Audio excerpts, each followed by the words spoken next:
Hi folks, I wanted to talk a little bit today about the idea of selfishness. I had a viewer who had a question about this or an observation.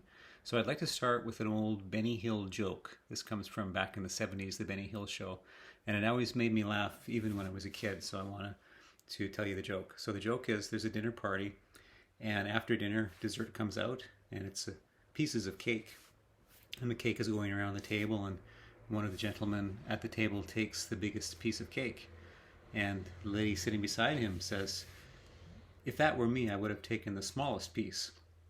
That's very selfish." And he said, "Well, you're getting the smallest piece, so you get exactly what you wanted."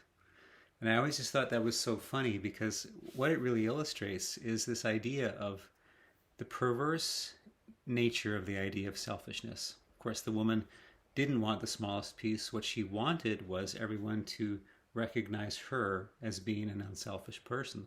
That was what she wanted. If she had been someone who wanted to, say, really watch her weight and stay slim, she would have preferred the smaller piece and might have been unhappy if she didn't get it.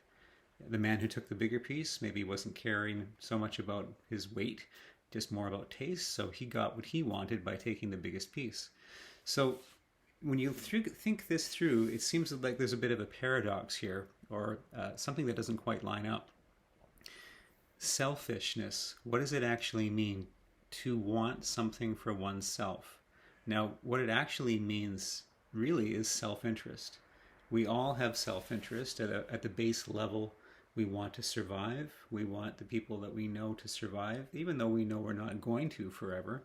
We think that's what we want, and then so we gather the things towards us we think will help us with our survival, and that appears sometimes to be selfish if it's very, very short term when you think about the future. So someone who is very selfish, who stole items and they didn't care about the consequences, would end up facing consequences, and that would be a very sort of a stupid way of thinking about the future and of their own self-interest, because they're actually violating their own self-interest because they're not thinking far enough down the road. Those kinds of behaviors seem selfish, but I would say that we're all selfish. We just have different levels of projection into the future about how our actions are going to benefit us. So I'll give you another example. I play guitar, and I live on a small island called Texada. It's actually quite a big island, but a small population in British Columbia. And we have about 1,000 people there. And it's pretty quiet. And sometimes I think to myself, wouldn't it be nice to hear the strains of someone playing classical guitar as I walk down the street in the evening? That would be such a nice thing to see or to hear. And that isn't happening. I'm just hearing, people playing canned recorded music. So what I could do as someone who knows how to play guitar is to offer free guitar lessons to some of the kids in the neighborhood if they would be interested in learning, and then I could teach them how to actually play guitar, so that when I walk down the street in the evening, a few years from now, once they get good, I can hear the strains of them playing guitar, and that'll make my evening better. So, is my offering free guitar lessons to these kids selfish or unselfish? So you see the issue here, right? What's going on here is really everything that we do could be considered selfish, because no matter what we want to give away or help other people do, we're always hoping that's a benefit for them, but it also benefits us. Another way of looking at this would be, what organ in your body do you think should behave unselfishly in relationship to the rest of the organs? So if you take a deep in-breath, do the lungs say, well, I shouldn't feed myself with this breath, I should just let it go to the other organs? Or if the heart says, I should really stop beating, it's all about me, I should just stop beating for a while so that the other organs will have a chance to be number one for a while, to be active all the time. Of course, this is ridiculous, because the whole body is a continuum.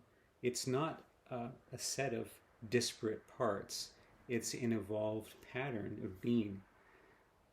Every time we take in a breath from the outside, we consider the environment around us to be separate from us. But when we actually breathe, we take in the environment in the form of oxygen and other constituents of the air into our lungs, and then we exhale. So we're constantly like we're like a semi-permeable membrane to the rest of the universe, basically, or the world. We're taking in and letting go. We see a sandwich that we want to eat. When we eat that sandwich, it seems like it's separate from us. Once it's digested and we receive the energy and the nutrients from that sandwich, now the sandwich is us. So we can make these separations in time and space and say, well, there's a self here or a thing that's separate from the rest of the universe, and we can conceptualize it that way. But it isn't really accurate because we actually are part of a continuum with everything else. So to me, the easiest way of thinking about the self would be simply that you are a pattern within a larger pattern. You're not a thing in the universe, like a cog in a wheel that's been placed in there by some guiding hand. You have grown. You are part of what the universe has grown, like the scent of a flower.